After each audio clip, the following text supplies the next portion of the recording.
सुप्रभात मेरे प्यारे साथियों, क्वेश्चन बैंक के इस चैनल पर मैं सचिन चौहान आप सभी का स्वागत करता हूं। चेहरे पर मुस्कान को लेकर आइए मेरे दोस्तों। जब तक तोड़ेंगे नहीं तब तक छोड़ेंगे नहीं। रख हौसला वो मंजर भी आएगा, प्यासे के पास चलकर समंदर भी आएगा। थक कर ना बैठे मंजिल के मुसाफिर, मंजिल भी मिलेगी और मिलने का मजा भी आएगा। दोस्तों, जीतो या हारो, मुकाबला टक्कर का होना चाहिए। शुरुआत करते हैं दोस्तों आज के पहले धमाकेदार क्वेश्चन की। सारे एग्जाम ओरिएंटेड क्वेश्चन है, पेन कॉपी उठा लेना। मैं छापने के लिए आपको बार बार नहीं बोलूंगा। राहुल, ये सारे क्वेश्चन यहाँ पर ये आपके पहले पूछे जा चुके हैं और भविष्य में इनके आने की संभावना है। राउरकेला स्टील प्लांट कहाँ स्थित है? इसका सही आंसर हो जाएगा दोस्तों ऑप्शन ए, उड़ीसा में। अब याद कैसे रखोगे आप? राउरकेला स्टील का संयंत्र है एक, तो राउरकेला। राउर में आपको ऊ दिख रहा होगा, तो ऊ से उड़ीसा। आप ऐसे भी याद रख सकते हो इसे रिलेट करके। राउरकेला में ऊ से उड़ीसा, तो राउरकेला आपका कहाँ है? उड़ीसा का। क्वेश्चन की व्याख्या कर लेते हैं दोस्तों। व्याख्या जो है बहुत इंपॉर्टेंट होने वाली है। राउरकेला जो स्टील प्लांट है 1960 में जर्मनी की सहायता से लगाया गया था। कहाँ पर? उड़ीसा में। ये क्वेश्चन भी दोस्तों बहुत इंपॉर्टेंट बनता है, सीधा पूछ लेता है एग्जामिनर कि जो राउरकेला स्टील प्लांट है वो किसकी सहायता से और कहाँ पर लगाया गया था। तो राउरकेला 1960 में जर्मनी की सहायता से उड़ीसा में लगाया गया था। राउरकेला में ऊ से उड़ीसा, तो राउरकेला कहाँ है आपका? उड़ीसा में। अन्य महत्वपूर्ण स्टील प्लांट है दोस्तों जो पेपर में पूछे गए हैं, जैसे भिलाई हो गया आपका छत्तीसगढ़ में, दुर्गापुर हो गया आपका पश्चिम बंगाल में। दुर्गापुर वाले को आप याद कैसे रखोगे? पश्चिम बंगाल का एक फेमस त्यौहार है दुर्गा पूजा, तो आप उससे रिलेट करके इसे याद कर सकते हो। यहाँ से आपके दो क्वेश्चन तैयार हो गए। एक तो कि दुर्गा पूजा कहाँ का फेमस त्यौहार है, तो पश्चिम बंगाल का। और दुर्गापुर इस्पात स्टील संयंत्र कहाँ पर है आपका? पश्चिम बंगाल में। एक आता है दोस्तों बोकारो। बोकारो कहाँ पर है आपका? बोकारो है आपका झारखंड में। बोकारो कहाँ पर है आपका? झारखंड में। फिर आता है एक नगरनार। नगरनार है दोस्तों आपका छत्तीसगढ़ में। फिर आता है एक सलेम। सलेम कहाँ है? तमिलनाडु में। बहुत ही इंपॉर्टेंट तीन चार ये स्टील प्लांट है दोस्तों जो बहुत इंपॉर्टेंट है। भिलाई छत्तीसगढ़ में, दुर्गापुर पश्चिम बंगाल में, बोकारो झारखंड में, नगरनार छत्तीसगढ़ में और सलेम तमिलनाडु में। अगले क्वेश्चन की ओर बढ़ते हैं दोस्तों। छाप लेने इस क्वेश्चन को। ग्रैमी अवार्ड किस क्षेत्र से संबंधित है? तो ये है आपका संगीत के क्षेत्र से। जो ग्रैमी अवार्ड है दोस्तों संगीत के क्षेत्र से संबंधित है। बहुत इंपॉर्टेंट क्वेश्चन है, व्याख्या कर लेते हैं। ग्रैमी अवार्ड के बारे में दोस्तों आपको तीन बातें पता होनी चाहिए। इसका जो दूसरा नाम है वो ग्रामोफोन अवार्ड भी है। ग्रैमी अवार्ड का दूसरा नाम ग्रामोफोन अवार्ड भी है।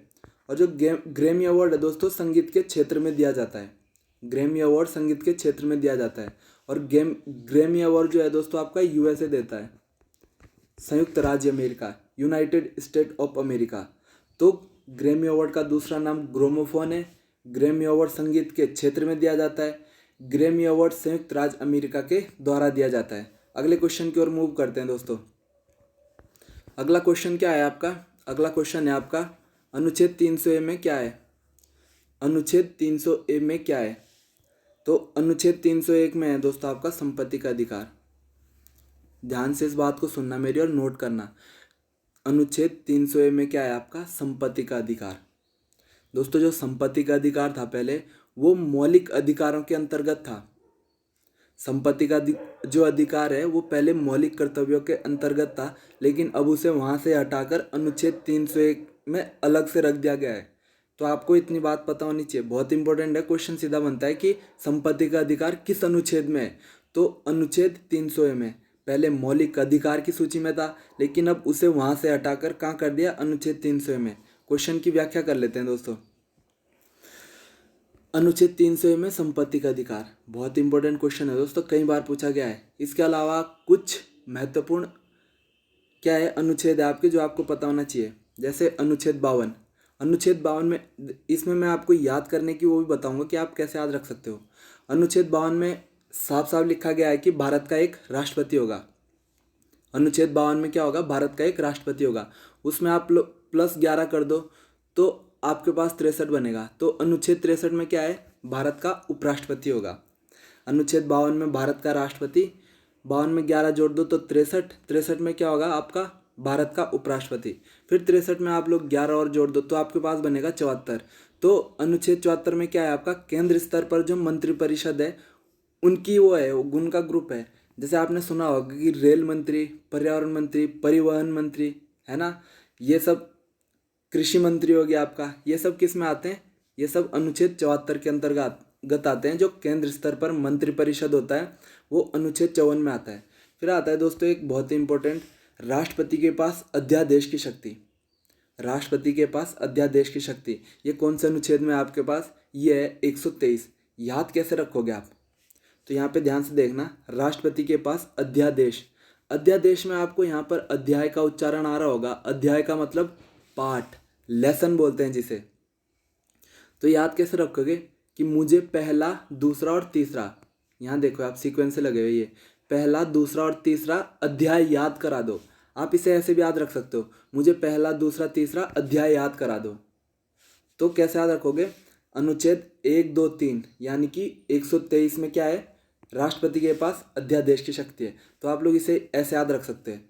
अगले क्वेश्चन की ओर बढ़ते हैं दोस्तों। तारापुर परमाणु ऊर्जा संयंत्र कहाँ है? 100% छाप के चलना, बहुत इंपॉर्टेंट क्वेश्चन है, कई बार पूछा गया है दोस्तों। भारत में जितने भी परमाणु ऊर्जा संयंत्र है, 8-9 मेजर परमाणु संयंत्र है जो आपको पता होने चाहिए। इसके लिए मैंने अलग से एक वीडियो बनाई है, वो भी ट्रिक की सहायता से। बहुत ही ज़बरदस्त ट्रिक है, आपको 2 मिनट में आज याद हो जाएंगे। 8-9 परमाणु ऊर्जा संयंत्र हो। लिंक मैंने वीडियो का नीचे डिस्क्रिप्शन में जाकर दे दिया है, आप लोग उसे जाके प्लीज़ देख लेना। तारापुर परमाणु ऊर्जा संयंत्र कहाँ पर है? इसका सही आंसर हो जाएगा दोस्तों महाराष्ट्र में। क्वेश्चन की व्याख्या कर लेते हैं, व्याख्या जो है बहुत इंपॉर्टेंट होने वाली है। तारापुर परमाणु ऊर्जा संयंत्र आपका महाराष्ट्र में। कुछ अन्य परमाणु ऊर्जा संयंत्र है दोस्तों, ये सारे आपके पेपरों में पूछे गए। कुडनकुलम और कलपक्कम कहाँ पर है आपका? तमिलनाडु में।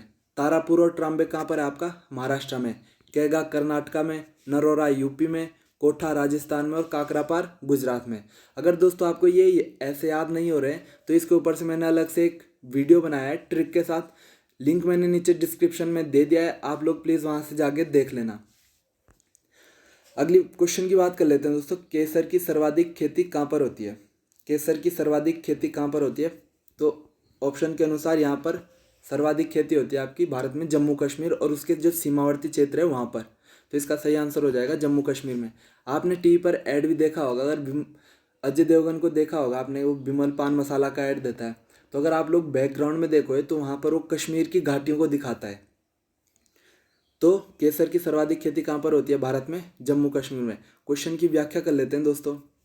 केसर के उत्पादन में अग्रणी राज्य है दोस्तों। भारत में तो सर्वाधिक केसर कहाँ उगती है? जम्मू कश्मीर में। लेकिन अगर आपसे विश्व में पूछें दुनिया में ऐसे कौन से देश है जहाँ पर सबसे ज़्यादा केसर उगाई जाती है, तो पहले नंबर पे है स्पेन, फिर है ईरान, फिर है भारत, फिर है फ्रांस। आपको आगे के 3 याद होने चाहिए क्योंकि वो ज़्यादा से ज़्यादा आपसे 3 ही पूछेगा, चौथा सीक्वेंस आपका खुद लग जाएगा। तो स्पेन और ईरान, भारत और फ्रांस। दोस्तों जो दुनिया का 80% जो केसर है वो खाली स्पेन और ईरान, इन्हीं 2 देशों में उगाया जाता है। दुनिया का जो 80% केसर है वो स्पेन और ईरान, इन्हीं 2 देशों में उगाया जाता है। और भारत में जैसा मैंने बताया कि भारत में सर्वाधिक केसर जम्मू कश्मीर और उसके सीमावर्ती क्षेत्रों के आसपास उगाया जाता है। जैसे मैंने अभी कहा कि स्पेन और ईरान में दुनिया का 80% केसर अकेले इन 2 देशों में उगाया जाता है। इसका मतलब अगर पूरी दुनिया में 100 कट्टे उगते हैं केसर के, तो उसमें से 80 कट्टे केवल खाली स्पेन और ईरान, इन्हीं 2 देशों में उगाए जाते हैं। तो आप लोग इसे ऐसे समझना। दोस्तों कहावत तो सुनी होगी आपने, प्रैक्टिस मेक्स परफेक्ट, अभ्यास परिपूर्ण बनाता है। दोस्तों अगर आप दिल से मेहनत कर रहे हो तो यहाँ पर मैंने आपके लिए 5 क्वेश्चन दिए हैं, इनके उत्तर प्लीज़ कमेंट बॉक्स में टाइप कर देना। उससे क्या होगा, आप जितना लिखोगे ना आपको उतना याद रहेगा और इससे आपकी तैयारी और मजबूत होगी। दोस्तों अगर वीडियो आपको पसंद आया तो लाइक कीजिए, कमेंट कीजिए और चैनल को प्लीज़ सब्सक्राइब जरूर कर देना। धन्यवाद।